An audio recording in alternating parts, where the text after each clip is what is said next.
وهاد السيد إيمازيغن راه مستغل الأمازيغية وليس مدافعا عن الأمازيغية، لأنني كنعرف أن بزاف ديال الإيمازيغن كيتصوروا هاد السيد هذا باللي راه بطل وباللي راه كيدافع على الهوية الأمازيغية وباللي راه كيدافع على الإيمازيغن، ولكن لا خوتي لا، هاد السيد كيستغل الأمازيغية، لأن لو كان حقيقة فيه نفس على إيمازيغن وفيه نفس على الأمازيغية كان غادي يطالب بالحقوق ديال إيمازيغن.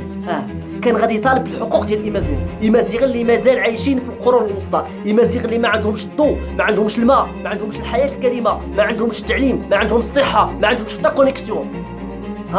ماشي على الهوية وعلى تيفينا وعلى الدرابو.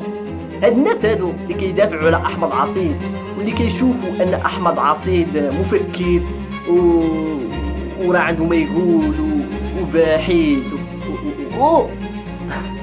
واش كتعرفوا اش كيعني المفكر؟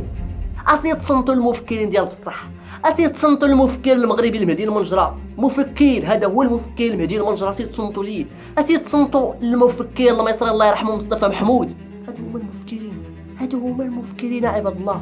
انا عارف بلي الانصار ديالو المحبين ديالو غيجيو عاوتاني يسبوني في التعليقات ويكتبوا لي عاوتاني المعاق الامي الشلح، اش كتعرف الشلح، اش كتعرف المعاق، اش كتعرف الامي، ولكن الاخوان هذه هي الحقيقه.